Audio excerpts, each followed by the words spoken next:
Elie Wiesel, bonjour. Bonjour. Nous sommes très heureux de vous voir pour un livre qui s'appelle Cœur ouvert chez Flammarion. Ce livre est une traversée du miroir, une opération que vous avez subie à cœur ouvert. Vous racontez le récit de cette traversée. Tout au long de cette épreuve, on a le sentiment que vous êtes constamment conscient de ce qui vous arrive. En ce moment-là, bien sûr, j'étais conscient, enfin, jusqu'à l'opération.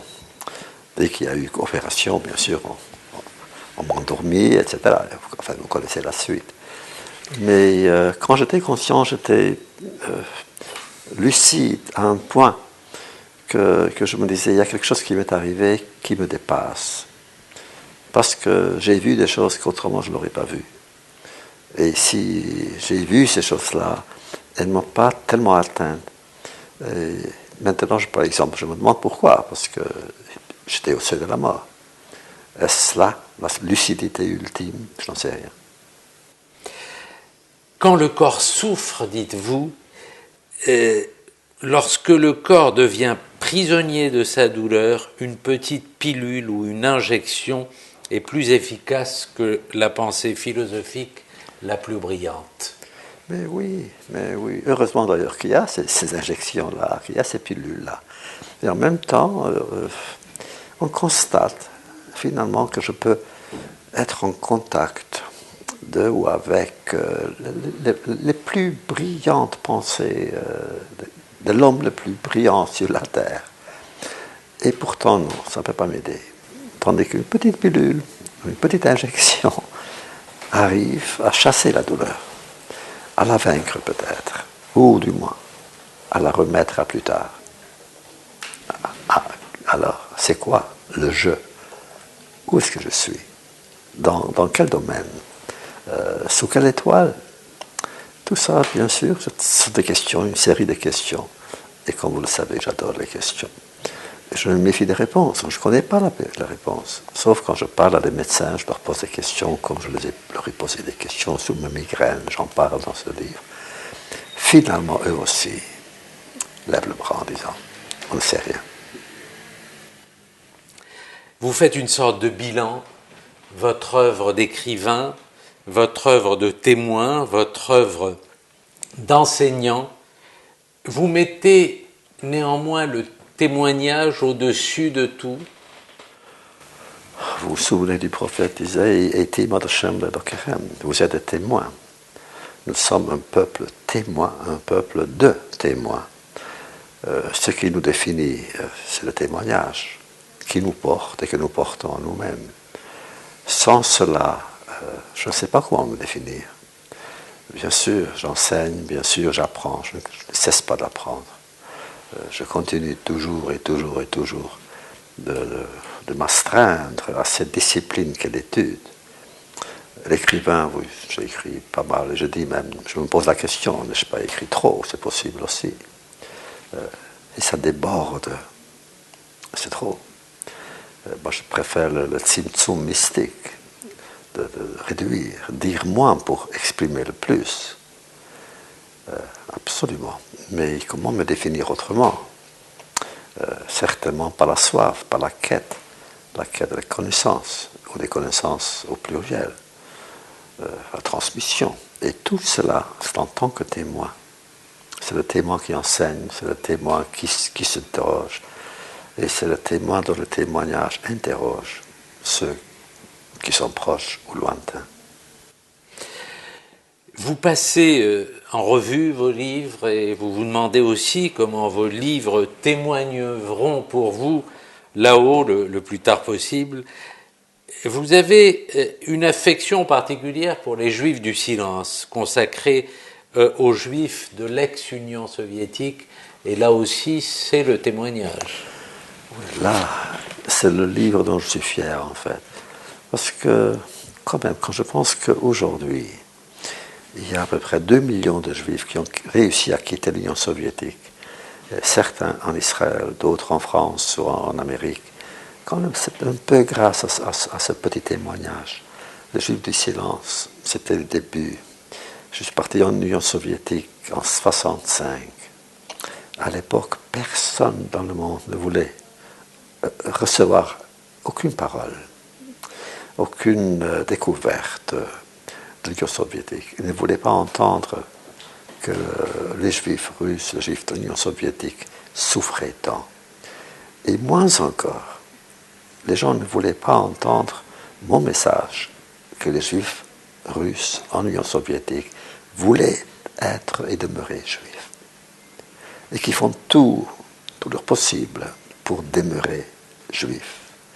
Certains qui continuent à étudier, d'autres, surtout les jeunes. Moi, je me souviens de les avoir emmenés dans les cimetières, au cimetière, pour leur apprendre à chanter. Et une page du Talmud, ou une prière, en tout cas. Et moi, je suis rentré changé. À cause de cela. Si quelqu'un m'avait dit, ou il y avait quelques Israéliens qui faisaient partie de notre groupe, c'était Heschel, par exemple. Là, c'était mon ami Heschel, Abraham Joshua Heschel. Ensemble, nous allions à des manifs, unis toujours pour les juifs russes, tandis que les dirigeants juifs du monde entier, en France aussi et en Amérique surtout, ne voulaient en entendre parler. Au mieux, ils emmenaient leurs enfants à des manifs, mais eux-mêmes partaient ailleurs. Et alors donc, à cette époque, si quelqu'un nous avait dit, Meir Rosen, Ephraim Tari, ceux qui étaient à Paris à l'époque, qu'un jour, il y aurait un exodus de l'Union soviétique pour aller vivre dans des pays libres, comme Israël et l'Amérique par exemple, jamais je l'aurais cru. Je pensais que vous êtes fous. Et c'est un peu grâce à ce petit livre que ce miracle s'est produit, quoi. Donc je suis fier de ce livre. Il y a le mendiant de Jérusalem à cause de la ville. Vous veniez d'ailleurs de rentrer de Jérusalem quand vous avez été pris de ces violentes douleurs que vous pensiez être au début des douleurs de poitrine et qui se sont avérées des douleurs du cœur. 3 jours plus tôt, j'étais encore à Jérusalem, Shavuot, et moi j'ai comme tradition, on va toujours à Jérusalem pour Shavuot. Et comme pas tradition, vous savez que le premier soir de Shavuot, on passe toute la nuit à étudier dans la vieille ville. Toujours le même, il y avait 3, nous sommes 3, un rabbin et un ami et moi. Et littéralement tous les ans on fait ça. On passe toute la nuit à étudier. J'adore ça. Parce que quand j'étais dans ma petite ville Siget, c'est ainsi que nous passions la nuit, la première nuit de Shavuot. Donc après Shavuot, nous arrivons à New York, parce que j'avais un tas de choses à faire. Vous savez, on s'occupe des Iraniens, par exemple, des Iraniens dissidents. Et ma fondation, avec Marion, qui est ma femme, avec moi, on s'occupe d'eux. On essaie de les aider. Donc, je passais par un examen appelé et arrangé depuis longtemps. Et mon médecin me dit, tout va bien, t'en fais pas, tout va très très bien. 3 jours, au 3e jour, la nuit, tout d'un coup, j'ai eu mal aux épaules, les mâchoires. J'appelle mon médecin, il dit, c'est sans doute votre estomac, car vous souffrez du reflux d'acide. Vous allez faire une endoscopie, et celui-là, il dit, non, c'est pas l'estomac, c'est le cœur. J'ai supplié le médecin de me donner 2 heures pour voir tous ces gens qui m'attendaient au bureau. Ensuite, on est allé, et il y avait déjà une équipe de docteurs, de chirurgiens et tout qui m'attendaient. C'est aussi à Jérusalem que vous vous êtes marié. Ah oui, dans la synagogue de Ramban, de Ramban, dans la vieille ville. Et celui qui nous a mariés, c'était Charles Lieberman, mon maître, mon ami. Et il est venu spécialement pour ça, et bon, c'est normal. Vous pensez à tous les projets inaboutis, inachevés, en suspens dans votre tête. Il y a un traité sur l'ascétisme. Il y a un livre sur l'amitié aussi. Vous parlez des amitiés brisées. Vous avez vécu des amitiés brisées? Oui, bien sûr, mais pas beaucoup, heureusement. Non, l'amitié pour moi est vitale. Je ne conçois pas la vie sans l'amitié. Je peux la concevoir sans amour. mais pas sans amitié. C'est pour hommes. Peut-être pour les femmes c'est différent, mais je ne peux pas parler pour les femmes. Mais le fait est, je l'ai écrit quelque part, voilà, en fait, pour un homme, l'homme préfère l'amitié plus que l'amour. C'est plus pur, c'est plus vrai, c'est plus durable.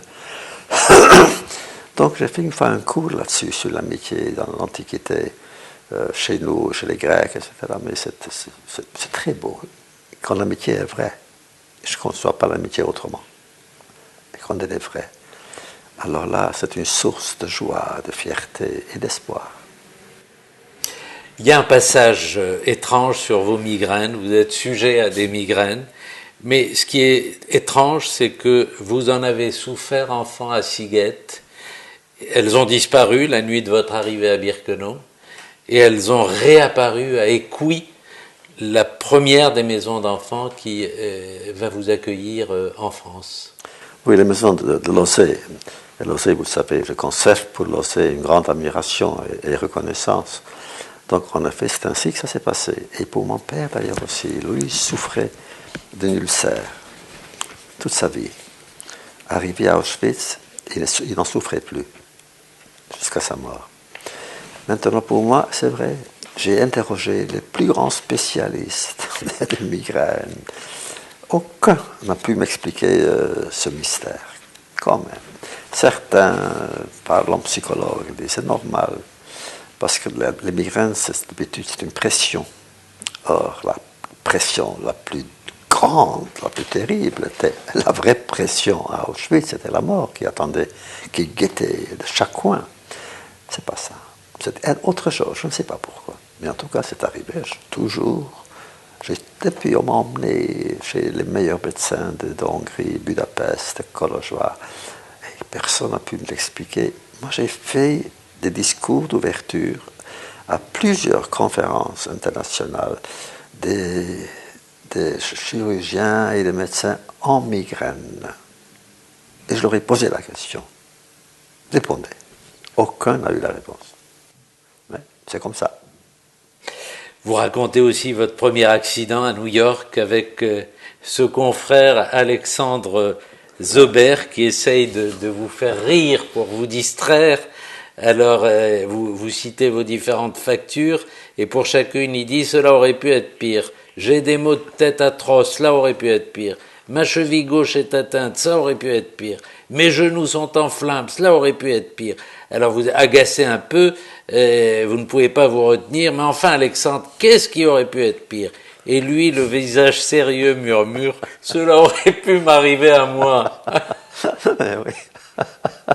Oh, c'était quelqu'un de magnifique, Alexandre.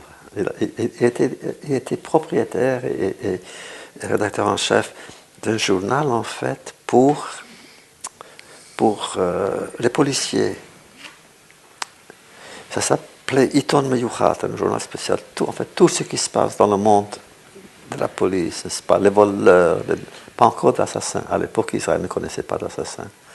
Mais c'était quelqu'un d'extraordinaire. Alors on parlait hongrois et hébreu.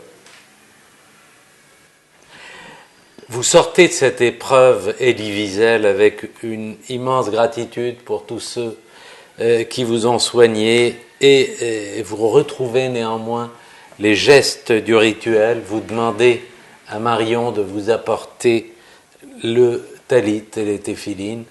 La foi n'a jamais été ébranlée pendant cette épreuve? Non, bien sûr que non. Ma foi n'a jamais été ébranlée véritablement en profondeur. Bon, écoutez, vous le savez aussi bien que moi, vous connaissez un peu ma vie et mon écriture. Je me suis insurgé contre Dieu souvent, surtout après, une fois pour la nuit, quand je l'écris dans la nuit, une fois à Auschwitz, mais d'habitude même après. Les questions véritables, c'est là que je les ai lancées. Mais je n'ai jamais divorcé Dieu, même au pire des moments. Je m'oppose, mais pas de divorce. Et la raison véritable et sincère, c'est parce que je le dois à mes parents et mes grands-parents et les leurs. Moi, je vais, comme vous le savez, jusqu'à Rachid. Donc, je me disais, je ne peux pas leur faire ça. C'est pour ça. C'est pas parce que tout d'un coup j'ai découvert la foi grande, la grande foi, n'est-ce pas? Non. Parce que pour eux, je devais m'adapter à une certaine manière de vivre et de croire. Et jusqu'à maintenant. Si je voulais le téphilin, c'est aussi pour eux. Mais en vérité, quand j'ai bien réfléchi, quand j'ai ouvert les sources dans la halakha, je n'avais pas à mettre le téphilin là. Mon problème était en fait qu'ils ont mis l'intraveineuse, une aiguille intraveineuse, et je me disais, comment est-ce que je peux faire dans mon bras gauche mettre le téphilin sheliat, comment? Je n'aurais pas dû le faire.